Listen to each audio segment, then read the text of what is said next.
नमस्कार, सोमेश्वर रिपोर्टर लाईव्हमध्ये आपले स्वागत। आपण आज बारामती लोकसभा मतदारसंघाच्या चौथ्यांदा निवडून आलेल्या खासदार सुप्रिया सुळे यांच्या विजयाचा जल्लोष भोर तालुक्यामध्ये जोरदार झालेला आहे। याबाबत आमदार संग्राम थोपटे यांचे मत जाणून घेणार आहोत। 42,905 मताचं मताधिक्य भोर विधानसभा मतदारसंघामधून दिले।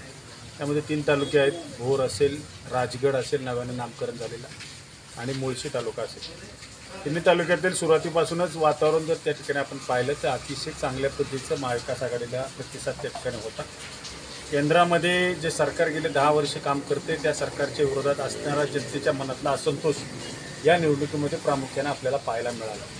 दुसरी महत्त्वाची गोष्ट म्हणजे खासदार सुप्रियाताई सुळे यांचा तळागाळापर्यंतचा असणारा संपर्क असेल, त्यांनी केलेली विविध विकास कामे असेल, आणि महाविकास आघाडीचे माननीय शिवसेना उद्धवसाहेब ठाकरे गट असेल, माननीय पवारसाहेबांचा राष्ट्रवादी काँग्रेस पार्टी असेल, किंवा काँग्रेस आय पक्ष असेल, किंवा इतर मित्र पक्ष यांचे सर्वच कार्यकर्ते पदाधिकाऱ्यांनी मनापासून त्या ठिकाणी काम केलं आणि त्याचं फलित कालच्या निकालामध्ये त्या ठिकाणी लागलेलं आहे। एकंदरीत मावळी जनतेच्या एकजुटीचा विजय त्या ठिकाणी आहे असं म्हटलं वावं ठरणार नाही। मावळ भागामधल्या या सर्व सुज्ञ मतदार बंधू भगिनींनी याही निवडणुकीमध्ये सुप्रियाताई सुळे यांना प्रचंड मताधिक्य देऊन त्या ठिकाणी विजय केलेले आहे।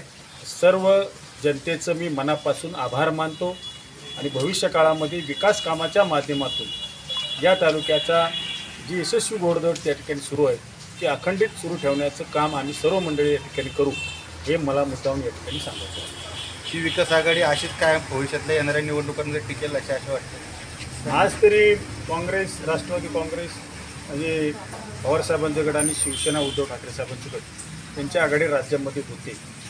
भविष्य काळामध्ये जो पक्षाचा आदेश त्या ठिकाणी येईल त्या आदेश मानून काम करणारे आम्ही सर्व पदाधिकारी मंडळी आहोत। त्यामुळे भविष्यात आघाडी झाली तर त्या ठिकाणी त्याच पद्धतीचं काम सर्वांकडून त्या ठिकाणी होण्याची अपेक्षा आहे। सांगायचं की गेली 15-20 वर्ष झालं राष्ट्रवादी काँग्रेस पक्ष 1999 साली स्थापन झाला।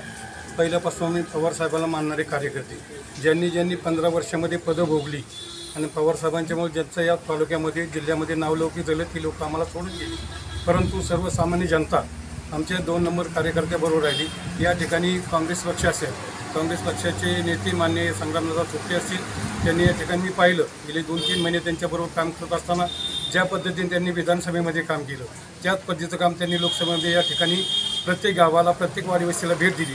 त्यांच्याबरोबर आमच्या राष्ट्रवादीचे सर्वसामान्य कार्यकर्ते गेले, त्यांनी या ठिकाणी मनापासून काम केल्यामुळं ताईला या तालुक्यामध्ये 43,000ची आघाडी मिळालेली।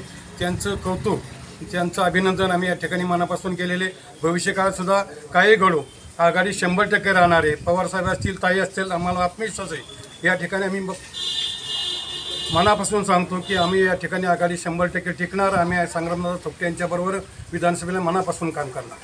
यापूर्वीच्या काळामध्ये विधानसभा, लोकसभा अशा अनेक निवडणुका झाल्या, पण यावेळची निवडणूक ही वेगळ्या पद्धतीनं या ठिकाणी राज्यामध्ये झालेली आहे, देशामध्ये झालेली आहे। या ठिकाणी राज्यकारभार करत असताना राज्यात आणि देशात जी मंडळी काम करत होती सत्ताधारी म्हणून, त्यांनी वेळोवेळी जे निर्णय घेतले, पक्ष फोडले, त्या माध्यमातून एक जनतेमध्ये जी वेगळी चीड निर्माण झाली, त्या चिडीच्या माध्यमातून एक जनतेनेच ही निवडणूक हातात घेतली होती। आणि यापूर्वीच्या निवडणुकीमध्ये ताईंना जे मतदान मिळालं होतं त्याच्यापेक्षा अधिकचं मतदान आम्ही सर्वांनी एकत्रितरित्या काम केलं। त्याच्यामध्ये विशेषतः काँग्रेस पक्षाचे आमदार संग्रामदादा थोपटे असतील, आम्ही राष्ट्रवादी काँग्रेस पक्षाची सर्व मंडळी असून, शिवसेना असेल, वंचित आघाडी असेल, आणि इतर सर्व घटक पक्षाच्या वतीनं अतिशय चांगल्या पद्धतीनं सर्वच पुढाऱ्यांनी आणि प्रमुख कार्यकर्त्यांनी जनतेने चांगल्या पद्धतीनं मनावर ही निवडणूक घेतल्यामुळं अतिशय चांगल्या पद्धतीचं मतदान, जे की आम्हालाही अपेक्षित नव्हतं। जर तसं पाहायला गेलं तर बारामतीच्या नंतर आपला या विधानसभा मतदारसंघाचा 2रा नंबर लागतो। जवळपास 43,000 मतदान या ठिकाणी आम्ही ताईंना मताधिक्य त्या ठिकाणी दिलं। आणि इथून पुढच्या काळामध्ये जसं या निवडणुकीमध्ये आम्ही एकत्रितरित्या काम केलं, मी आमदार साहेब भोर वेल्ल्यामध्ये फिरत असताना अनेक गावामध्ये जाण्याचा संबंध आला, त्या ठिकाणी मलासुद्धा काही गोष्टी अनुभवायला मिळाल्या। आणि या गोष्टीचा विचार करून भविष्य काळामध्ये आत्ता जसं काम केलं तसं पुढं एकत्रित काम करण्याला आम्हाला आनंद नक्कीच होईल।